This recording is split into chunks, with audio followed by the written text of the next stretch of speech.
Ada satu kebiasaan manusia modern. Kita sering menyebut sesuatu sebagai tidak mungkin, hanya karena kita sendiri tidak sanggup menjalaninya. Minus 10 derajat terasa menyiksa. Minus 20 sudah dianggap ekstrem. Lalu bagaimana jika angka itu turun? Bukan lagi puluhan, tapi minus 50 derajat Celcius. Di suhu seperti itu, dunia seharusnya berhenti. Mesin mati, tubuh menyerah, dan kehidupan berakhir. Namun, di suatu sudut Siberia, ada sekelompok manusia yang justru menjalani hidup seperti biasa. Mereka bangun pagi, mereka bekerja, anak-anak tetap berangkat sekolah. Bukan untuk bertahan hidup sehari dua hari, tapi untuk hidup sepenuhnya. Tempat itu bernama Oymyakon. Oymyakon terletak di Republik Sakha, Rusia. Wilayah terpencil, jauh dari laut, dan dikelilingi pegunungan. Secara geografis, desa ini berada di sebuah cekungan besar, dan disinilah cerita dingin itu dimulai. Udara dingin memiliki sifat sederhana. Semakin dingin, semakin berat. Ketika malam tiba, udara dingin dari pegunungan sekitar turun ke dasar cekungan. Masalahnya, udara ini tidak bisa keluar. Ia terperangkap, menumpuk, dan terus mendingin. Fenomena ini dikenal sebagai temperature inversion, kondisi di mana udara paling dingin justru berada di dekat permukaan tanah, bukan di lapisan atas atmosfer. Ditambah lagi dengan faktor lain. Pertama, jarak dari laut. Oymyakon berada sangat jauh dari pengaruh laut.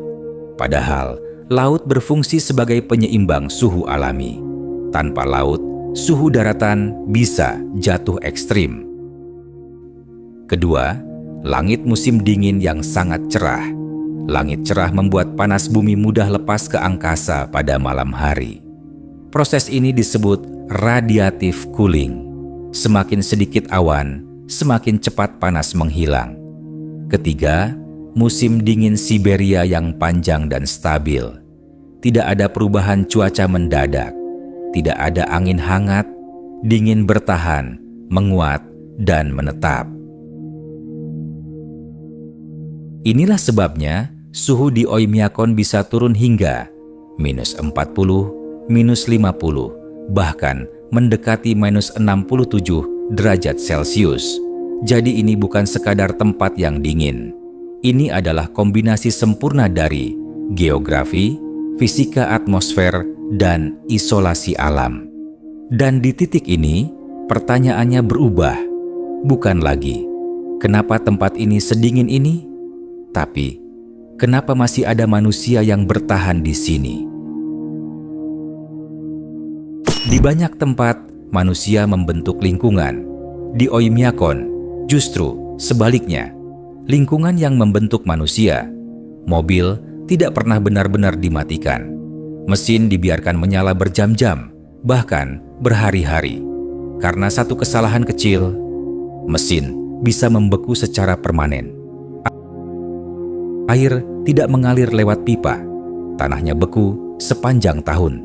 Air harus diambil dari es sungai, dicairkan, dan digunakan dengan sangat hemat. Sekolah tetap berjalan. Anak-anak baru libur jika suhu turun di bawah minus 52 derajat Celcius untuk sekolah dasar dan minus 56 derajat Celcius untuk tingkat lanjutan. Bagi dunia luar, ini terdengar kejam. Bagi mereka, ini hanya rutinitas.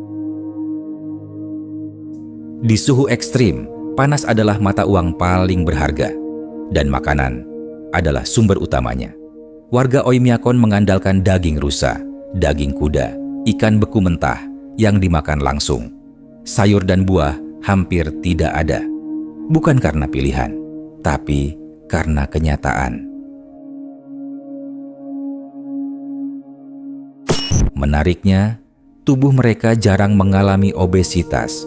Metabolisme bekerja lebih keras. energi langsung diubah menjadi panas. Bukan demi gaya hidup sehat, tapi demi bertahan hidup.